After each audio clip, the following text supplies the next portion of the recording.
Students আপনাদের জন্য নিয়ে এসছে একটা খুব ইম্পর্ট্যান্ট চ্যাপ্টার। এখান থেকে 4-5টা অঙ্ক দেয়, সেজন্য অবশ্যই আপনাদের দেখতে হবে। এটা না দেখলে একদম মানে পরীক্ষায় কী যে হবে আমি বলতে পারবো না। এগুলো দেখতেই হবে। কিন্তু দেখুন, 1 নম্বর নাম্বার সিস্টেম। কিন্তু নাম্বার সিস্টেমে অনেকগুলো অঙ্ক দেয়। What is the missing number? Missing number আগেও পড়েছি আমি।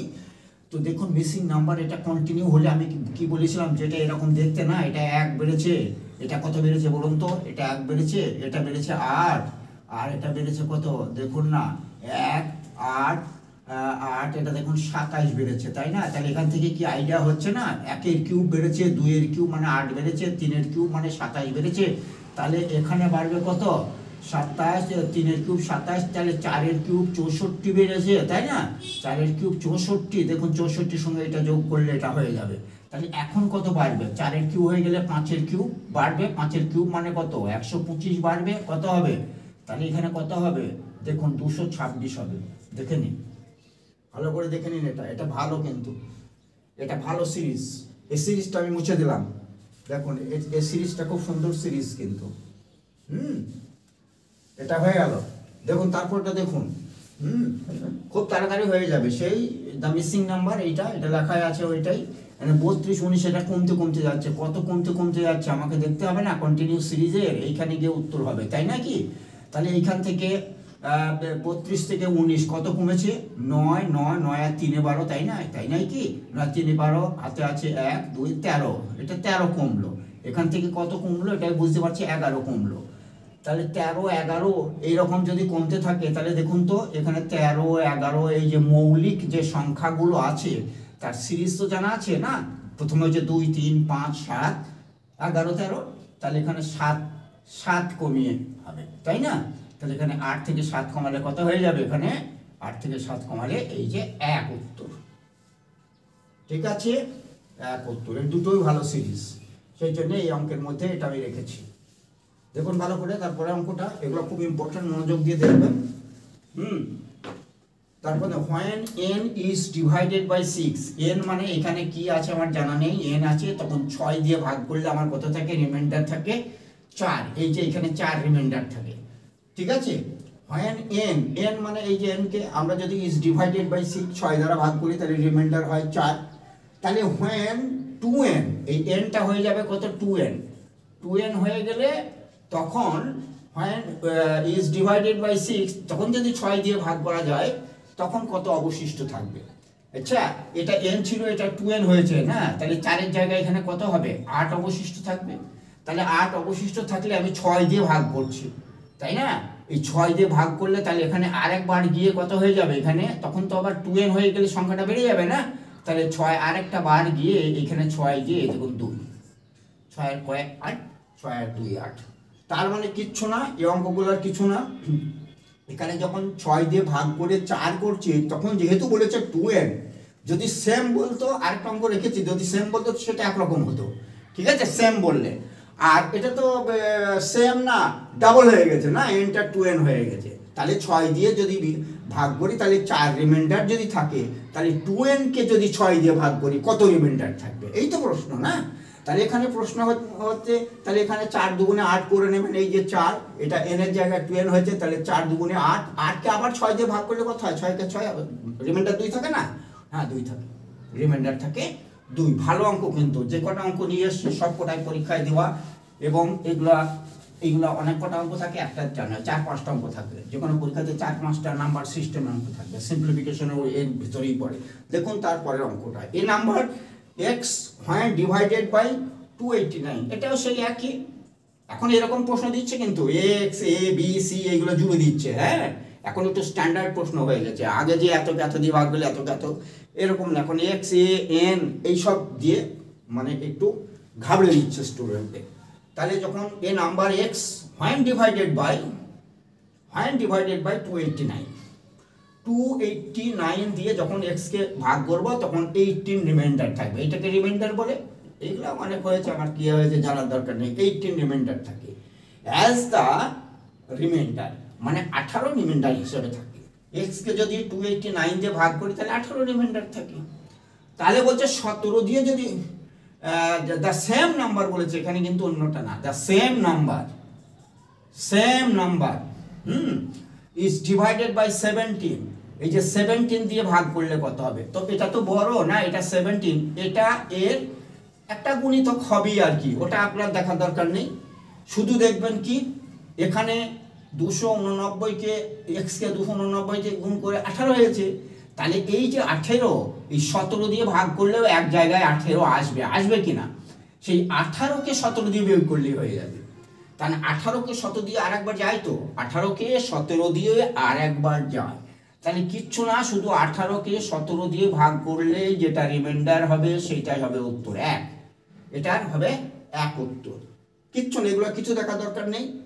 এইটা অবশ্যই এই যে 17র গুণিতক হবে, হ্যাঁ, এটা দেখার দরকার নেই। যখন এইটা দিয়ে ভাগ করছি কোনো এক্স নাম্বারকে তখন 18 থাকে, তাহলে 17 দিয়ে ভাগ করলে এটা বড় না, তাহলে 17 দিয়ে ভাগ করছি মানে ভাজ্য, আর এইটা হচ্ছে ভাগশেষ তো বড় হয় না, তখন 18কে 17 দিয়ে ভাগ করতে হবে না, যে আরেকবার দেখতে হবে না কত রিমাইন্ডার হয়, তাহলে আরেকবার গিয়ে 1 রিমাইন্ডার হবে। কি ভালো অঙ্কটা, এটা খুব সুন্দর অঙ্ক, মনে রাখবেন, এটা কিন্তু খুব ভালো অঙ্ক। ঠিক আছে, আমি যেগুলো করছি সবগুলাই বিভিন্ন জায়গায় দেওয়া এবং ইম্পর্টেন্ট, আর এগুলো বেসিক, এগুলো জানতেই হবে, আর বিভিন্ন পরীক্ষায় এগুলো পাবেনও কমন, দেখবেন পরীক্ষা দিতে গিয়ে।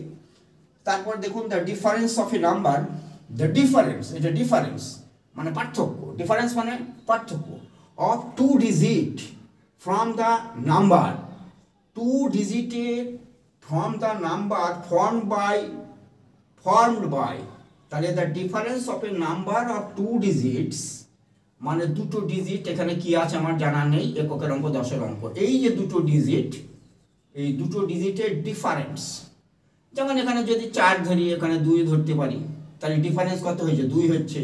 এখানে যদি 6 ধরি এখানে 4 ধরি, তাহলে এটা বলে ইউনিট ডিজিট বা এককের অঙ্ক 10-এর অঙ্ক, এর ডিফারেন্স 2 হচ্ছে, এরকম ব্যাপার আর কি। তাহলে বলছে the difference of a number of 2 digit number, কিন্তু 3 ডিজিট না, 2 digit number, from the number formed by interchanging the digit, এখানে মেন কিন্তু ডিফারেন্স বার করতে হবে, মেন কি বার করতে হবে মনে রাখতে হবে, difference, the difference of a number of 2 digit from the number formed by interchanging the digit, এই ডিজিটটা এখানে চলে যাবে, এই ডিজিটটা এখানে চলে যাবে, তাহলে ইন্টারচেঞ্জ করবে, ইজ অলওয়েজ ডিভাইজেবল বাই, তাহলে সেটা ডিভাইজেবল কি, কত দিয়ে ডিভাইজেবল হয় এটা সকলেই জানে। যে কোনো জিনিস ধরুন 3 আছে, 3 আছে, তারপরে এটা ইন্টারচেঞ্জ করে দেন, এখানে ইন্টারচেঞ্জ করলে কত হয়, 2টা এখানে আছে, 3টা এখানে আছে, 2 3, তাহলে এই যে ডিফারেন্সটা অবশ্যই 9 দ্বারা বিভাজিত হয়, সকলেই জানে এটা 9 দ্বারা বিভাজিত হয়। যে কোনো 2 ডিজিটের নম্বর নেন এবং ইন্টারচেঞ্জ করে দেন, ধরুন 95 নিয়েছেন, তাই না, তাহলে ইন্টারচেঞ্জ করলে কত হবে, এইটাই বলছে, এই যে ডিফারেন্স বলেছে, তাহলে এই যে এটা এই নাম্বারটা, এটা অরিজিনাল নাম্বার, কিন্তু এটা ইন্টারচেঞ্জ করলে কি নাম্বার হয়, এইটা 59, এই যে 5টা এখানে আছে, 9টা এখানে আছে, তাহলে তার ডিফারেন্স, এই যে ডিফারেন্স কত, 9 আর 6 15, আচ্ছা আছে 1, 5 আর 6 6 আর 3 9, দেখুন এটা 9 দ্বারা বিভাজ্য, অবশ্যই 9 দ্বারা বিভাজ্য হবেই, 9 দ্বারা বিভাজ্য, অন্য কি দ্বারা হবে আমার জানার দরকার নেই, সেটা মিনিমাম 9 দ্বারা বিভাজ্য হবেই, এই যে 9 দ্বারা বিভাজ্য হবেই, এটা খুব ভালো অঙ্ক, এটা কিছুই দেওয়া নেই, দেখুন নাম্বার কিছুই দেওয়া নেই, সব কিছু লেটার দিয়ে লেখা আছে, একটা ডেফিনেশন দিয়ে, ডেফিনেশনের মতো দেওয়া আছে উত্তর। হ্যাঁ, কোনো ডিজিট, 2 ডিজিটের কোনো নাম্বারকে তার যদি ইন্টারচেঞ্জ করে দিয়ে যে নাম্বারটা হয়, তাদের ডিফারেন্স অলওয়েজ ডিভাইজেবল বাই 9। অনেকে এর খেলাও দেখায়, বলো তো তুমি অত ধরো, তারপর উল্টে দাও, তারপর বিয়োগ করো, যেটা কত হয়েছে বলবো, দেখো সেটা 9 দ্বারা বিভাজ্য, অনেকে এরকম খেলাও দেখায় ম্যাথামেটিক্সে, তাই না, এটা 9 দ্বারা বিভাজ্য, অবশ্যই জানতে হবে 9 দ্বারা বিভাজ্য, হয়ে গেল এটা, তাই নাই কি, ভালো অঙ্ক এটা। তারপর কি আছে, দেখুন একটা করার পর তারপরটা এগিয়ে যাবেন। অঙ্ক যখন পরীক্ষাতে বসবেন তখন একটা অঙ্ক শেষ হওয়া ফিনিশ হয়ে গিয়ে সঙ্গে সঙ্গে পরেরটা, মাঝে কোনো গ্যাপ না, একটার পর আরেকটা। প্রথমে দেখবেন ভিউ দেখে যদি আমার হয়ে যায়, অ্যান্সারের দিকে সবসময় নজর থাকবে, অ্যান্সারের দিকে, ঠিক আছে, পরে আমি টেকনিকগুলো শেখাবো। তারপরে দেখুন the total number of integers, integers মানে ওই যে এককের অঙ্ক, দশকের অঙ্ক। ইন্টিজার কথাটার অঙ্ক হচ্ছে অঙ্ক, আমরা বলি না এককের অঙ্ক, এই যে অঙ্ক integers. The total number of integers, আবার ইন্টিজার্স এগুলোকেও বলা হয় এই যে ইন্টিজার্স মানে কি, 0 থেকে এখানে 1 2 এই যে কন্টিনিউস বলেছিলাম, হ্যাঁ, আবার এদিকে -1 -2 এই কন্টিনিউ, এগুলো সবই ইন্টিজার্স, ঠিক আছে। The total number of integers, কটা ইন্টিজার্স আছে বিটুইন 100 and 200, 100 থেকে 200-র মধ্যে, এই যে 100 থেকে 200-র মধ্যে কতগুলো ইন্টিজার আছে। 100-র পর কি 101 আছে, 102 আছে, 103 আছে, 104 আছে, 105 আছে, ইত্যাদি আছে, কিন্তু সেগুলো তো চাইনি, সবগুলো চাইনি। হুইচ আর ডিভাইজেবল বাই, এখানে একটা কথা আছে হুইচ আর, ওইগুলোর মধ্যে যেগুলো ডিভাইজেবল বাই মানে বিভাজ্য হবে বা বিভাজিত হবে 9 and 6, বোথ 9 and 6। তাহলে বোথ 9 and 6 এই কথা থাকলেই 9 আর 6 এর এলসিএমটা আগে বার করতে হবে। মানে 9 আর 6 কত হয়, এলসিএম বার করার নিয়ম শিখেছিলাম না, বড়টা নিয়ে 6 দিয়ে ভাগ যায় না, তাহলে ডবল করুন 18, হ্যাঁ 18 6 দিয়ে ভাগ যায়, 9 দিয়ে তো যাবেই, 9 ডবল করেছি তাহলে 6 তাহলে 18, কত 18। তাহলে 18 যদি হয়, এবার একটা টেকনিক আছে, এই যে ভালো করে খেয়াল রাখবেন, 100 থেকে 200-র মধ্যে কটা আছে না, তাহলে এটাকে 18 দিয়ে ভাগ করতে হবে, শুধু ভাগ ফল নেব, 18 দিয়ে ভাগ, এটাকেও 18 দিয়ে ভাগ, শুধু ভাগ ফল নেব। দেখুন তো কত ভাগ ফল হয়, এখানে যদি 18 18 5 18 কত 90, 6 18 100-র বেশি হয়ে যায়, তাহলে এখানে কত হয়, শুধু ভাগ ফলটা, কিন্তু শুধু ভাগ ফলটা নেব, ভাগ ফল এখানে কত হলো 5 হলো, তাই না, তারপরে অবশিষ্ট কত থাকবে সেটা দেখবো না, এটা 18 দিয়ে ভাগ করলে কত হয়, 18 কে 18, হাতে আছে 2 20, তাহলে আবার 18 কে 18, হাতে আছে 2, থাক 2 পড়ে থাক, আর তো যায় না, তাহলে আমি শুধু ভাগ ফলটা নেব, তাহলে এখানে 5 এখানে 5, ঠিক আছে। এই যে এই দুটো ডিফারেন্সই হবে উত্তর। এই দুটো ডিফারেন্স কত, 11 থেকে 5 গেলে